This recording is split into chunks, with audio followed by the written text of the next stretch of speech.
Para acompanhar mais conteúdos como este, acesse o nosso site www.entrevistasdojo.com.br.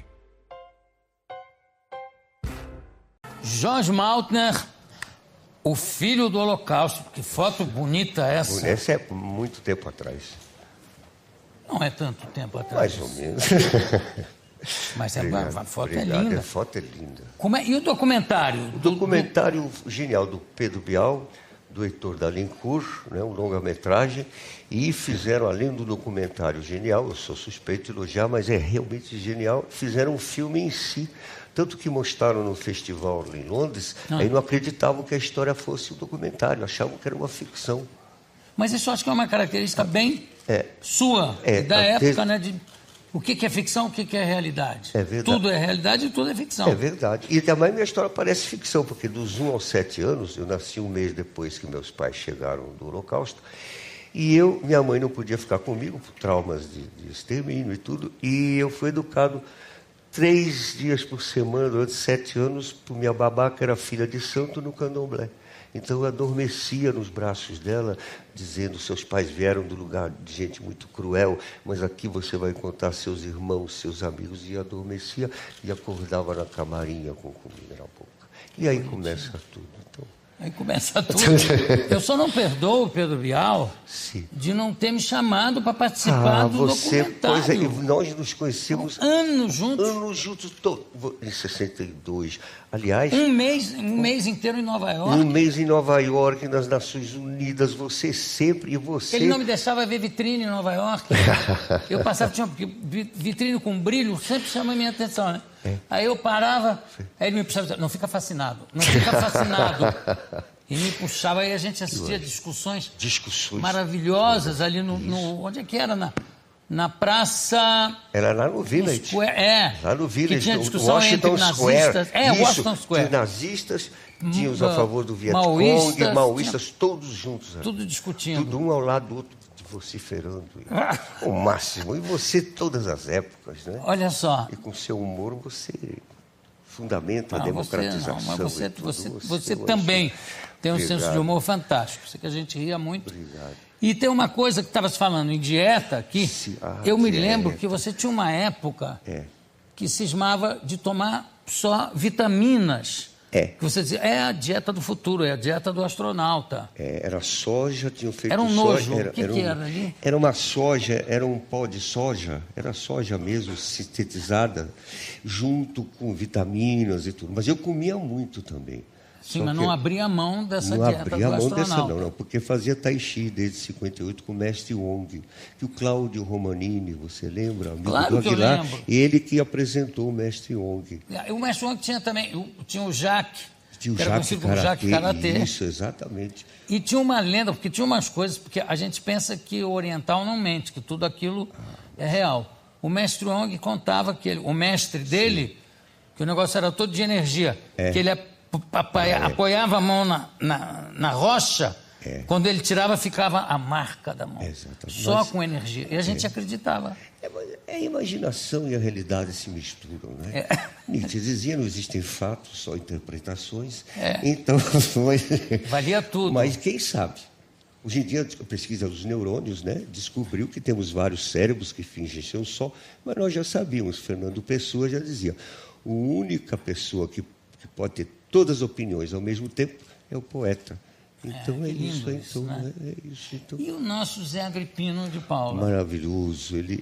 Olha, última vez que eu conversei com ele, ele tinha se retirado, né? E ele dizia que ele escrevia as histórias dele ouvindo os tambores tocando. E os tambores contavam história para ele, ele escrevia. Eu cheguei a participar do filme dele, fazendo um samurai louco. Imagina. E fiz cenário para o espetáculo de teatro. Fiz um cenário só de tudo de história em quadrinho. Eu sei. Ele era uma figura maravilhosa. Ele era o Márcio Agripino de Paula. Escreveu O Lugar Público, depois o Panamérica, não é? E continuou trabalhando com você no filme e tudo. Ele era uma pessoa extraordinária. Dirigiu o filme, louquíssimo filme. Também um cara que também tinha o grupo todo ali tinha um senso de humor Totalmente. fantástico. Exatamente. Aliás, falando em humor, e o filme é o Filho do Holocausto, e eu vou cantar várias músicas no dia 2, 3, 4 de abril no Sesc Pompeia, lá na choperia, com presença da banda Tono, do Ben Gil, e com a presença do Gilberto Gil também. Maravilha. Mas eu estou lembrando isso por causa de uma conversa de que o Adolf Hitler estava triunfando, e tem a ver com o Holocausto, claro. E estava triunfando, e o Himmler perguntou: Führer, quem serão os inimigos futuros da Gestapo? Porque não vai mais haver judeus, não vai haver mais ciganos, não vai haver mais homossexuais, as raças inferiores serão dominadas. Aí o Führer pensou 3 minutos e disse: 3 categorias de pessoas: os diferentes, os estranhos e os humoristas. Olha só. Não é fantástico? O humor é inimigo do totalitarismo. Sempre. Não é sempre, ele move tudo. Agora, você tem pai judeu Isso. e mãe não judia. É mãe católica fervorosa católica. de Jesus de Nazaré. Agora, pelo que você me contou isso, que eu achei uma coisa terrível, que apesar disso, quando Hitler entra na Áustria, sua mãe viu ele passando, aquela tropa toda de carro aberto, e que ela ficou aterrorizada e, ao mesmo tempo, fascinada pelo mal que aquilo passava. Claro, exatamente. E pela toda a estética da visão, que era muita banda tocando música, era arte no poder. Arthur Koestler tem um livro, O Yogi, o Comissário, que ele diz que Hitler era um de nós, artistas, que foi para o outro lado. Então, é tudo fundamentado em músicas, emoção. A própria suástica, ele é que foi catar lá. Mas foi lá, isso foi a suástica para provar. A suástica, então, na verdade, é um símbolo da Índia, né? Mas quando ele eliminou a SA, que a SA era pagã e fazia orgias e tudo. Aí a SS é católica. Tinha o Santo Graal lá. Mas para ficar mais sofisticados, para provarem que os arianos, na visão dele, eles vinham da Índia, eles encontraram o Tibete, o Dalai Lama do Tibete.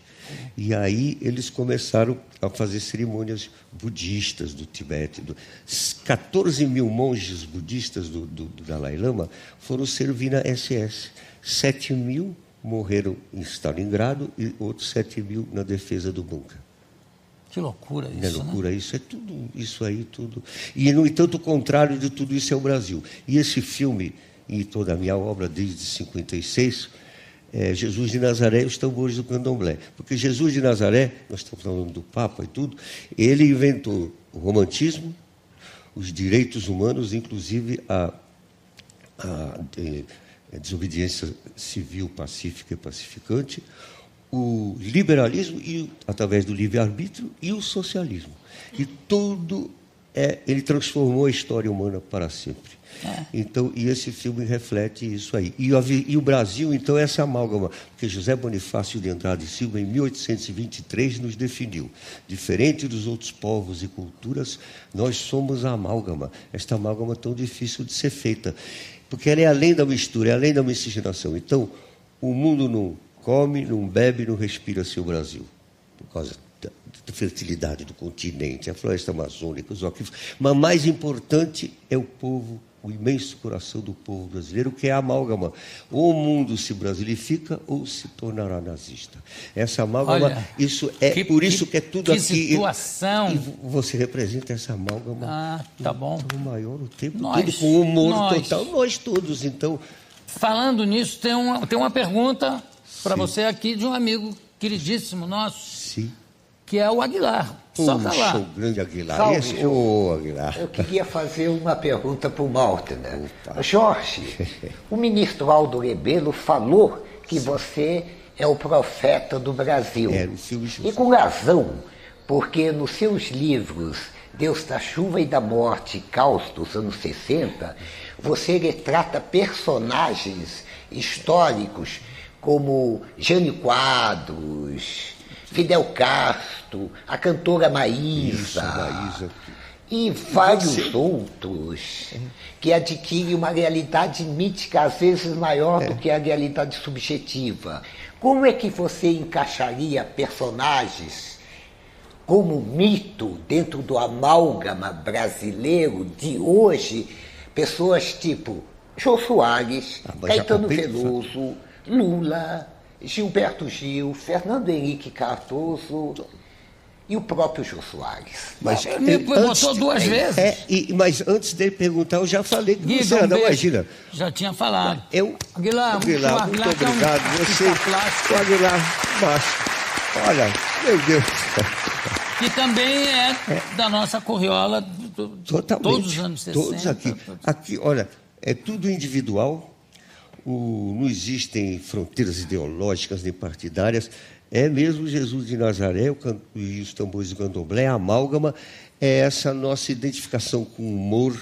E como São Paulo dizia, de que adianta se eu soubesse todas as línguas e ciências e não tivesse caridade? É isso. Então nós estamos, ao mesmo tempo também, ele disse também, mesmo quando não houver mais nem fé nem esperança, o amor continuará a resplandecer no universo. Tudo é lindo. Não é não, mas isso tudo é o Brasil e por isso que tudo é aqui. É a pré-copa, a Copa, o Papa vem para cá fazer a grande alocução, depois tem as Olimpíadas e não para nunca, porque isso aqui é um continente, dos 5 países que são continente, é o mais fértil, o mais imenso de todos, porque os outros, quando a Rússia, ela é gelada na Sibéria, Canadá também, Austrália. Isso aqui é o futuro da humanidade. Stefan Zweig não escreveu Brasil, país do futuro? Isso agora já começou e nós temos muito orgulho, todos nós fizemos. E sabe por quê? É a característica principal. Os índios tupis e guaranis. Posso falar rapidamente? É o seguinte. Pode ser lentamente também. Lentamente também. Faz. Os índios tupis e guaranis, diferente de toda a história do mundo, de todos os outros povos e culturas, porque nos outros povos e culturas, o estranho, o diferente, o forasteiro, o desconhecido, o estrangeiro, era para ser destraçado, desconfiado, diferente, para. Como eles têm o mito de que tudo é mistério, e o mistério criou os índios tupis guaranis para irem desvendando o mistério. Então, ao contrário do estrangeiro, do desconhecido, do forasteiro serem inimigos, não, eles são maravilhosos porque são para desvendar o mistério. Então, em 3 segundos de história, eles conquistaram o litoral desse país continente, não travando guerras com as outras tribos, mas amando. Quando vieram os brancos, também, que maravilha, novidade. Caramuru, João Ramalho. Olha, aqui em São Paulo, na década de 60, no bairro da Liberdade, porque a Umbanda, vendo que tinha tantos japoneses, não teve dúvidas. Inventou um orixá samurai, na hora. Isso é instantâneo, isso é o tempo todo.